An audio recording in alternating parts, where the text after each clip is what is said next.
Hi, how's everybody doing today? This is Sean, and I'm coming with a special video. I want to talk to you about some cards and stuff like that, and how some things are going out, and how everything's going on with the new grading things and everything like that.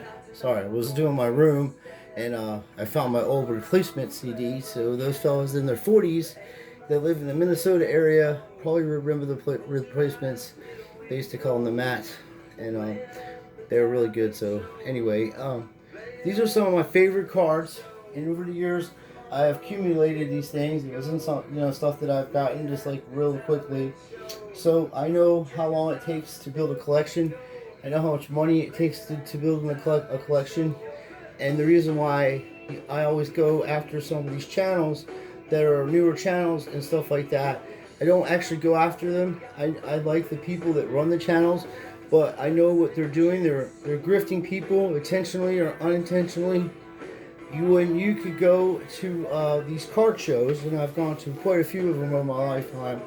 It's you buy a lot of there's a lot of things there, and it's overwhelming. And when you do go to the card shows, you should have a game plan on players that you're looking to deal with, how much they're the value of them. Use the eBay Kelly Black Book or whatever Blue Book and see the prices on them. Then go there. But when people are dropping hundreds of thousands of dollars at these card shows during a pandemic, you have to realize that there's a tier one buyers. Okay, they all get together, they put their money together, and some people use it for money laundering. The mafia has been doing it for years. They use cards, sports cards. They wash their money with it. Then they say, "Hey, this is what it cost me for this card," and and the IRS audits them. They have some kind of proof where they will never be able to prove where the money comes from originally, but the card itself sells for this much money. Then they can say, "Okay, I got this much money," and what it is, it's all tier one buyers, super tier one buyers, and they have millions of dollars, hundreds of thousands of dollars available to them, and they buy stuff on and off themselves to make the price of these cards go up in value. And then that's what happens when they go up in value. Then that's when they come out and tell you, "Hey, you know what? This Michael Jordan 1996-97 Fleer Ultra is PSA 10s. There's only this many of them made, and they're going to be worth this much, and they're selling for that and this and that." And they're the ones that have those cards already. They have like 10, 20, 30, 50 of those cards, maybe variations of them, all that. So they already planted the seed into the people's minds, and then they'll go and sell them on eBay or Amazon or whatever, and that's great. It's capitalism. But you, in a sense, when you do that on your channels or whatever, you're intentionally misguiding people. Okay, I seen one dude, I'm not gonna say his name, but he had 1987 a Fleer basketball, and they were opening these boxes up with no gloves on, didn't put none of the cards in paint sleeves, were chucking them out as if we were playing a poker game. I could barely watch it. And then a month later, they're coming out and telling you how to handle cards when they just trashed an unopened box of 87 Fleer. That's big money if you get that. This comes back in tens. You got Reggie Miller in there, John Stockton. You have a ton of Hall of Fame players in the 87 Fleer also. The 86 Fleer, everybody goes after Scottie Pippen, Michael Jordan, but you can also, Kareem Abdul-Jabbar one is the number one card in that series, I believe, so that makes it harder to get, and people are sleeping on that. Now my collection is, this is one of the most expensive cards I have in my collection, and I got it at a card shop. These people had got a super hobby box from 2009, and I got this card in 2016, and I paid $150 for the pack. The dude ripped it, and then this card came out, and it was mine. And I got some other cards that weren't, was like a number card of like some bowler or something like that. Forget who it was. And then, oh yeah, I got another card from a race car driver. It was what the hell's his name? The super. He's famous as hell too. He's like one of the best ever that did supercars, the big cars. I have one. I have his rookie card. I can't remember it right now. Anyway, this card is numbered to 25, and it has LeBron James I'm sorry, yeah, LeBron James, Kobe Bryant, Derek Jeter, and Ken Griffey Jr. on this card. Okay, and there are people have it listed on eBay at 11,000. Somebody has it for 5,000. Somebody has it for like 12,000 or 7,000. It's like in that. It's over in the thousands. And the reason why I think is because the odds of getting this card to quadruple in their statistics, I looked it up, is 6 million to 1. And then to get these dudes together, Kobe and LeBron, is into tens to 12 millions to 1. And then to have all of these in there are into 15 to 16 millions to 1s to get this card. So there's 25 cards made, and this card is number 18 of 25. So and it's badass. It's cool. I was happy, and I'm holding on to it, but I'm not throwing that in your face. But there's people going out there dropping 40G at 50G at these card shops. Well, who has that kind of money during a pandemic, where the unemployment rate is through the roof, where like 50-something million Americans are facing evictions from in apartments in their homes, facing evictions for this shit, you know? There's a lot of things that are going on. The economy itself is going down. Inflation's going up. But yet, they have cash money to go to places and do that because, as I say, they're hedge funders, okay? They are doing this for hedge funding, okay? They are flippers at the high level. They got guys and ladies that put their money in, and then they find somebody that knows what cards to go after because they don't know yet really what cards to go after yet. They're going after modern stuff and stuff like that, but they're sleeping on so much stuff because of inexperience and greed. And those two things what goes up must come down kind of thing. But what I'm saying is, when you're doing these business with these people, listening to their channels, take in mind, they have millions of dollars. There's some of them are even sponsored by eBay, and some of them are sponsored by Amazon. Some of them are sponsored by PSA themselves. These people are in on this grift, and they're all in on it. Everything they own is in on it. There might be some smart people, because I'm a Jewish fella, and I don't never put all my eggs in one basket. I learned that a long time when I was a little kid, and I know how money works. And if you know how money works, then you know how to make money and make it turn into more money, and then you'll be set. Like, I go after things. I had gotten this card from a card shop, and I had it graded by GMA, and it was legit. And then I had another guy grade it, and it was legit.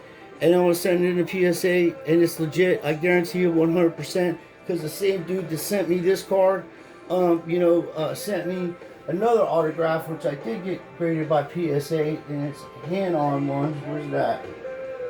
I put it out. Oh, here. No, that ain't it. Hang on. I got it right here. I have some cards that I send out to get graded, and but I wanted to show you because the fella did this on his business, so you can get autographs off of the here. He sent me this Yogi Berra, this nice Yogi Berra card, and it was great autograph. And same with Michael Jordan, the same guy. It was, like I said, it's a nice card. That's the kind of stuff that I go after, and you can go and get on bids and find stuff because people aren't really looking for what's going on. And like I said, I only paid $150 for this. My friend also got me this Mike Trout auto. He got it, and the same guy. So when PSA comes, and then there's another guy, he sent it to this fella, and that guy said it straight.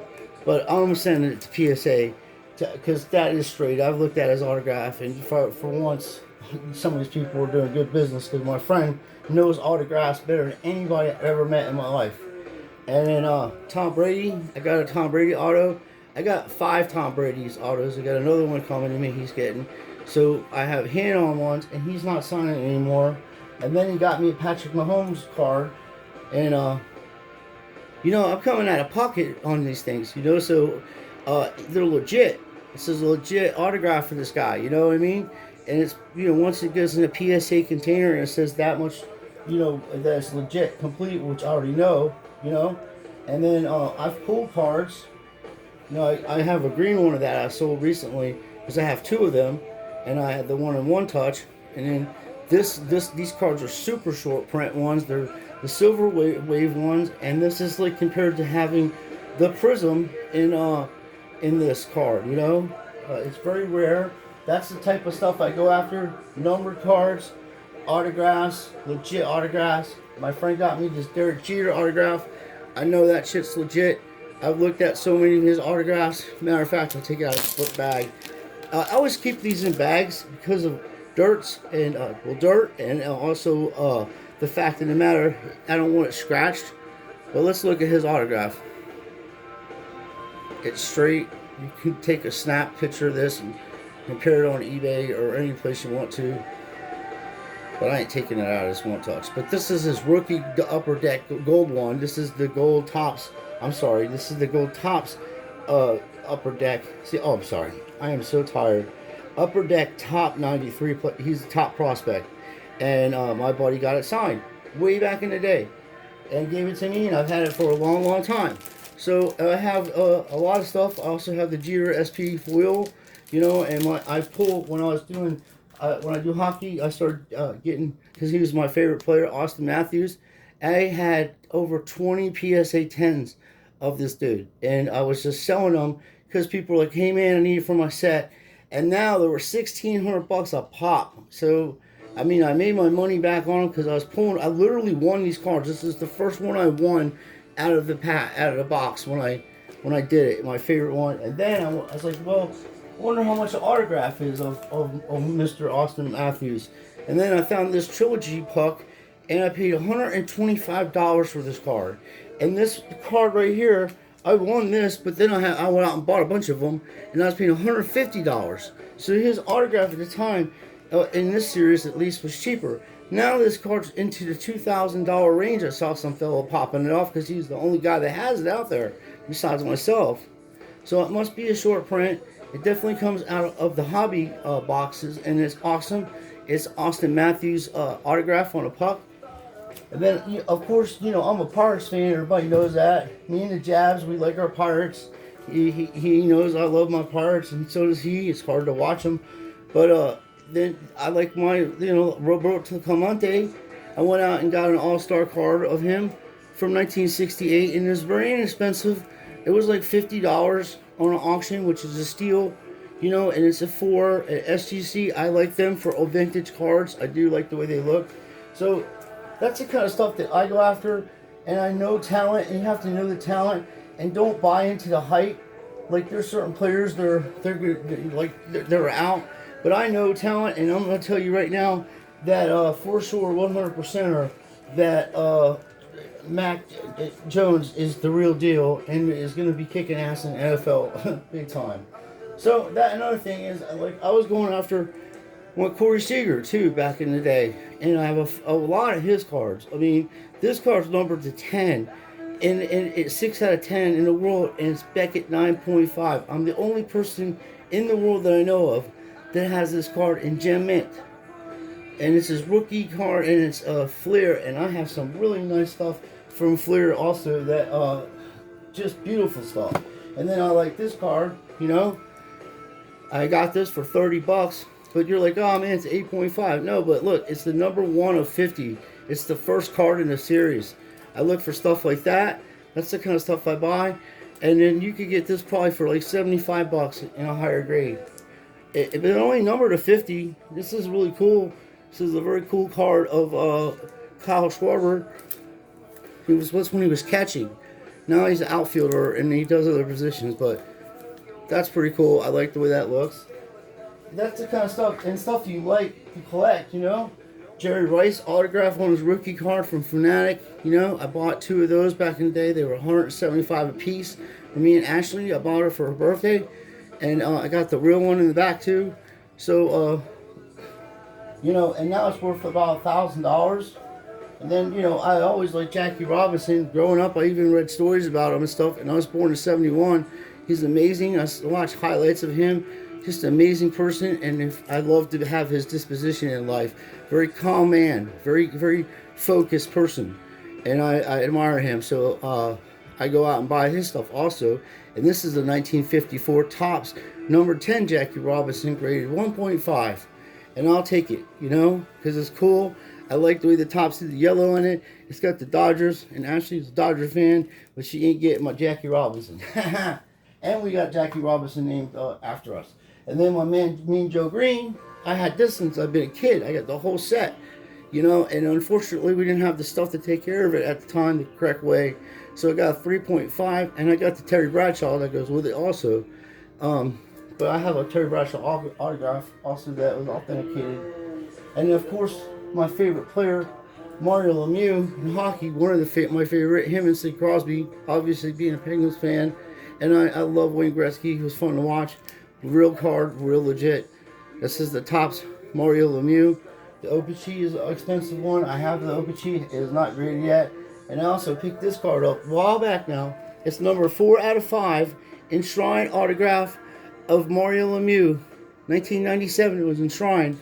And this was made in 2014. I had this for $55 on a bid. Okay? And that was a while back. But still, because I look for certain things. I type in things differently, and I search engine differently, and I find stuff. And then I had this card that Ashley got for me. Like it was, look, she got it for me. And then I found one that was autographed. Cal Ripken Jr. Legit autograph on the same card that I have. Let's see if I can find it. Oh, here it is. See, look. Have that one. Ashley got me for my birthday. And sent it in. It got GMA 9 on it. Pretty cool. And I'm like, well, I'll just get the real one. And then I found some fella that got him to sign it apparently. And then PSA'd it. And I paid less than $50 for it.